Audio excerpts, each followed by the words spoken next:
5 seconds. Start. தலைவர் அவர்களே, முதலமைச்சர் அவர்களின் சத்துணவு திட்டத்தின் ஓராண்டு நிறைவு விழாவில் கலந்து கொண்டு பேசுவதற்கு வாய்ப்பு அளித்த உங்களுக்கு என்னுடைய நன்றி கலந்த வணக்கத்தை முதலில் தெரிவித்துக் கொள்ள கடமைப்பட்டிருக்கிறேன். இவ்விழாவில் எனக்கு முன்பு பேசிய நண்பர்கள் பலர் இந்த திட்டத்தினால் ஏற்படும் பல்வேறு நன்மைகளை பற்றி விளக்கமாக எடுத்துக் கூறினார்கள். எனினும் என்னுடைய ஒன்றிரண்டு கருத்துக்களையும் இங்கே எடுத்துச் சொல்வது பொருத்தமாக இருக்குமென்று கருதுகிறேன். நம் நாடு விடுதலை பெற்ற பின்னர் ஆட்சி பொறுப்பில் உள்ளவர்கள் கோடிக்கணக்கான ரூபாய்களை செலவு செய்து எத்தனையோ திட்டங்களை தீட்டி நிறைவேற்றி வந்துள்ளார்கள்.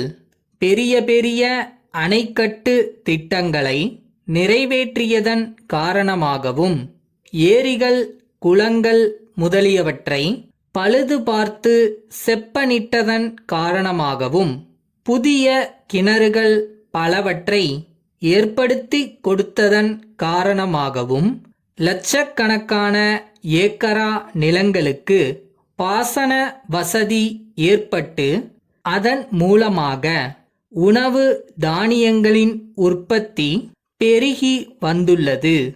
இவை தவிர குடிதண்ணீர் கிணறுகளை ஏற்படுத்தி கொடுத்ததன் காரணமாகவும் மேல்நிலை தொட்டிகளை ஆங்காங்கு அமைத்ததன் காரணமாகவும் சுகாதார வசதியற்ற தண்ணீரின் மூலமாக பரவக்கூடிய நோய்கள் பெருமளவிற்கு தடுக்கப்பட்டிருக்கின்றன.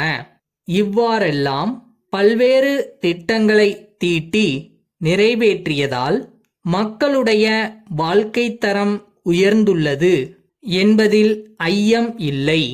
என்றாலும் முன்னேற்றம் அடைந்துள்ள நாடுகளுடன் ஒப்பிட்டு பார்க்கும்போது நாம் இன்னும் எவ்வளவோ உயர வேண்டியிருக்கிறது என்றுதான் சொல்ல வேண்டும்.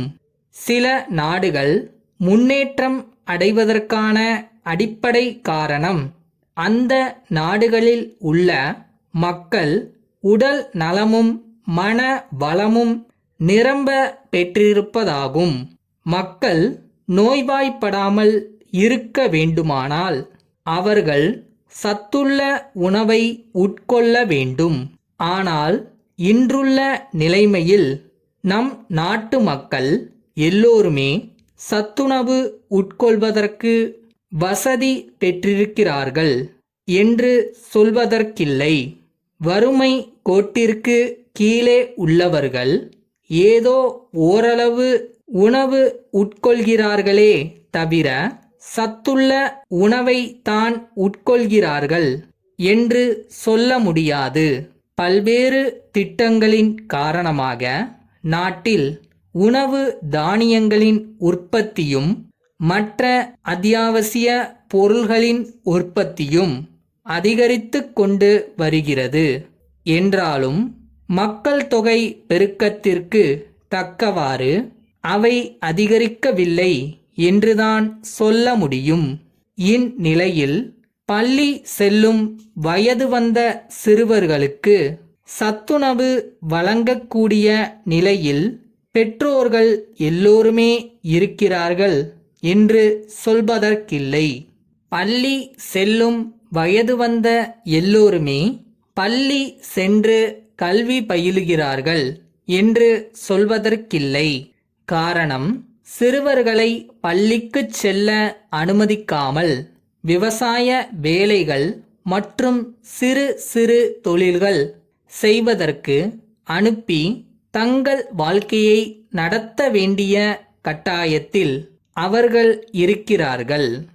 அன்புடையீர், எங்களுடைய சென்ற கடிதத்துடன் எங்கள் நிறுவனத்திற்கு தேவையான பதிவேடுகள், படிவங்கள் முதலியவற்றின் மாதிரிகளை அனுப்பி வைத்து அவற்றைப் போல எத்தனை எண்ணிக்கை எங்களுக்கு தேவை என்று விபரமாக குறிப்பிட்டிருந்தோம்.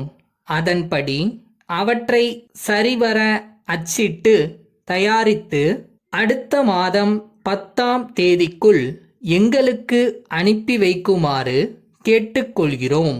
இத்துடன் எங்களுடைய கூட்டமைப்பின் இருப்பு நிலை குறிப்பு, லாப நட்ட கணக்கு, தணிக்கையாளர்களின் அறிக்கை, இணைப்புகள் முதலியவற்றை தொகுத்து அனுப்பியுள்ளோம்.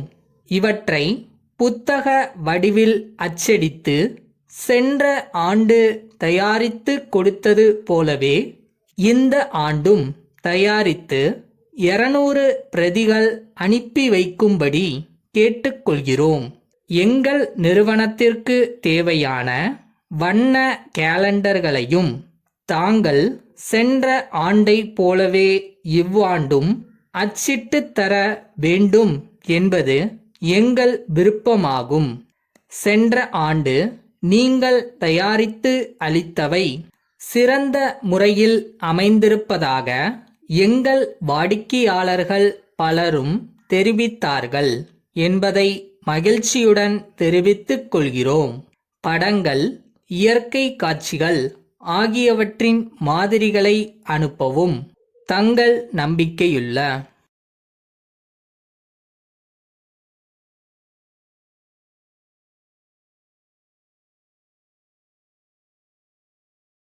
இங்கே திறமை இருக்கிறவன் தோத்ததா கூட சரித்திரம் இருக்கான். ஆனா கஷ்டப்பட்டு உழைக்கிறவன் தோத்ததா சரித்திரமே இல்லையா? எப்படி வசதி?